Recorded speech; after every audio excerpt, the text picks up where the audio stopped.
OK, you want to talk about S Club 7 Paul to start with. Really tragic front page today.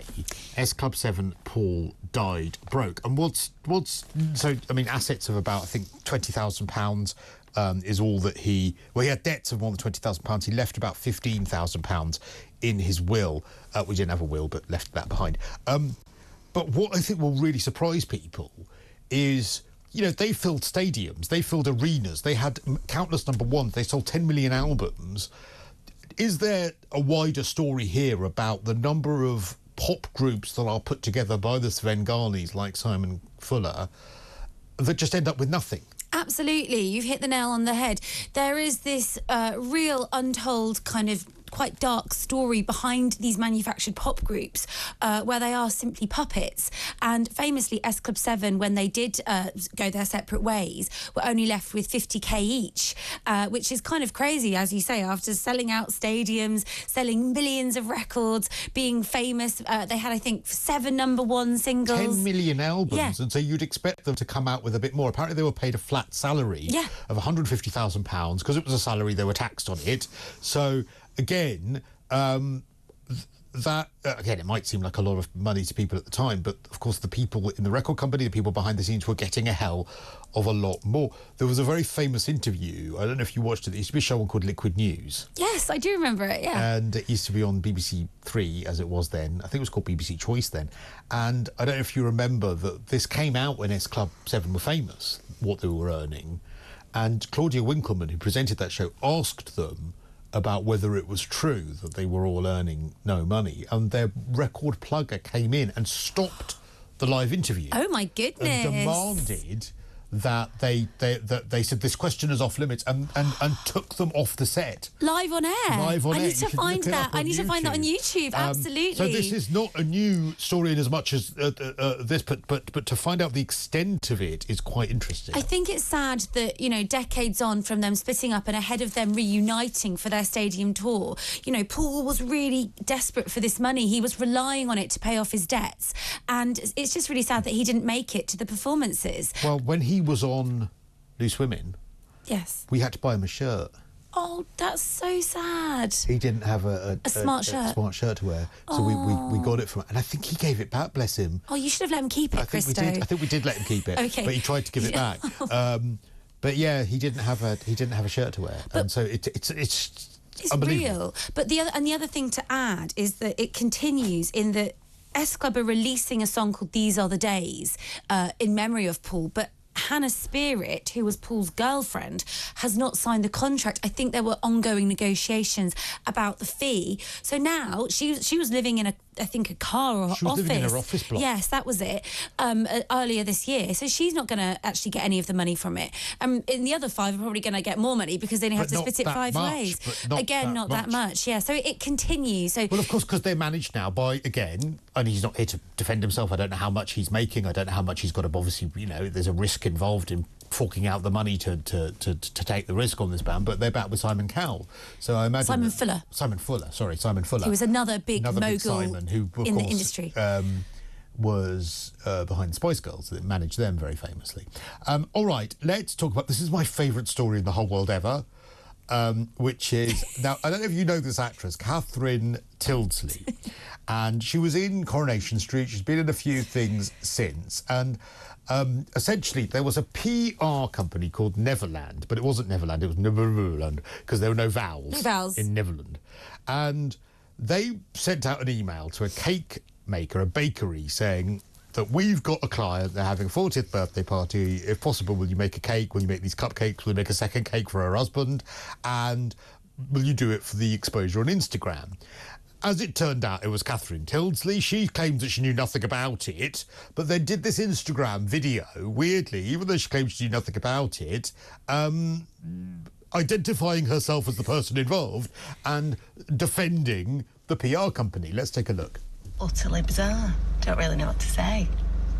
I mean, I hope the cake lady got the exposure she was craving, whilst I've got journalists knocking on my front door while my kids are playing in the front room. Dead nice, that, babes.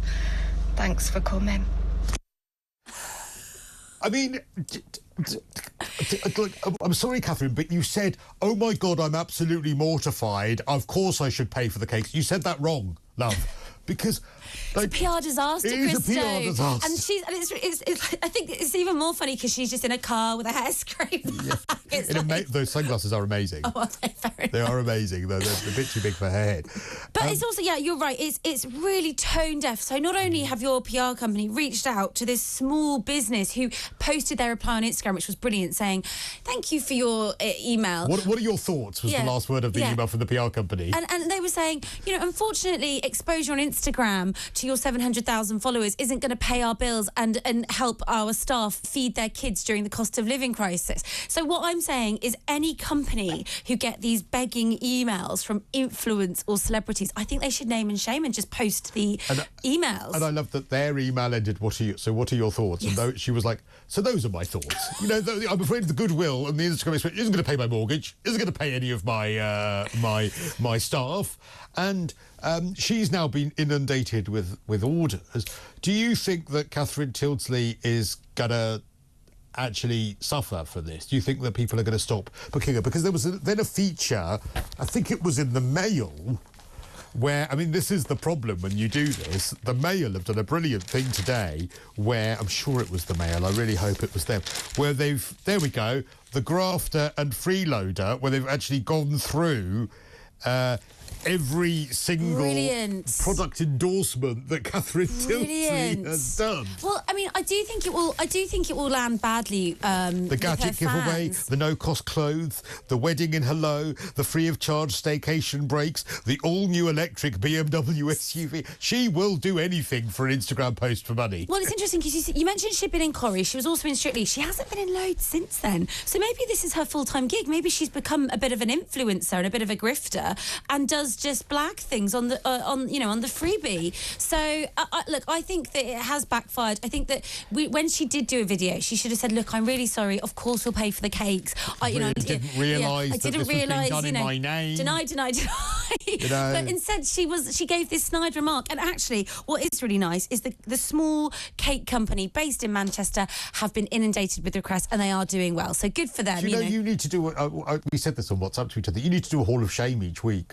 I think I might have to. On my column, you mean? On your column, yes. I really think you need to do that every single week. The frame of shame, yes. Because do you know what I said this week? Which I said. What did you try and blag? I didn't try and blag anything other than doing a later show and a lie-in, and I got it because Charlene from Texas was on a podcast this week. Yes. And she admitted on the podcast that before she was famous, she.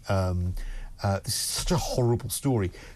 When she worked in a restaurant, people who were rude to her, she chewed the tuna in their sandwich first and then spat it out and put it in their sandwich. That's disgusting. Which is so disgusting. That's actually my worst fear. Whenever I'm always so nice to wait staff because I'm always so scared that anything can happen to your food. And I think that is so foul. And so I put out a tweet saying, well, in fairness, she was my first big showbiz interview. Really? So when I was a gaby, I had to go and do it for Hallam FM or something in Sheffield, and they needed someone at the last minute, and my flatmate worked at Hallam FM and said, "Oh, we've got this guy who wants to get into radio presenting. He'll go and do it for you." So you were really excited. Drove to Sheffield, was backstage at a Texas concert. Cool. And interviewed her before the show, and I was so nervous. I was my hand was shaking. I was and I told her, I said, "This is my first interview. I'm really sorry. I hope I get it right for you." And she was vile, absolutely the most unpleasant person. She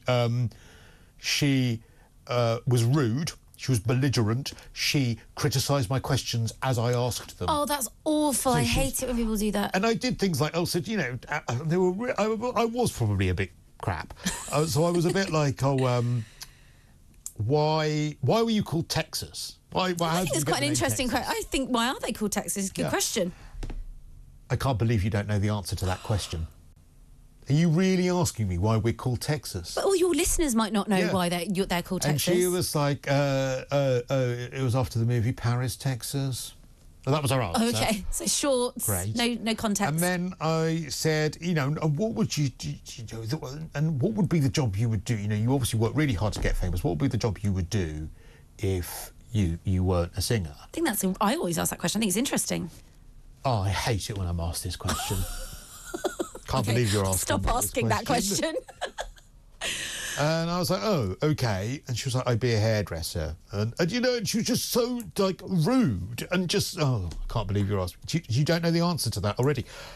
I wish I still had it, because actually nowadays, because back then I think people could get away with it, but nowadays if I actually released that, it would backfire. It would backfire, but I sort of handed over the equipment afterwards. And I walked out and I was so crestfallen. I was like, I am absolutely rubbish at this. Vile. And you need to do a Hall of Shame of the blaggers and the nasties. Okay, I'm going to do it. I think I'm going to start it. Honestly, I think you really should. Or even going back through old footage and find these interviews where people thought they could get away with it. Yeah. Well, I've got 155 likes and 56 replies from people who are all saying, "Oh my God, I can't believe it," and she is vile. There we go. And Eileen says the Texas singer was rude at Newmarket races when she was performing. I thought it was just an off day, but seems it's the norm. Thank you for that. And another one here saying about the S Club story, says Nicholas. Brilliant show. Thank you, Nicholas. The sad S Club story should make education chiefs sit up in class and make sure kids can read to understand the small print when the smarmy man says just sign here. But also maybe not be so desperate for fame that they'll literally sign anything in order to get that fame, because that's, I think, the bigger problem here, is that we don't raise children to want to be sort of engineers or mechanics or astronauts or racing car drivers or anything like they used to be. They all just want to be influencers or pop stars.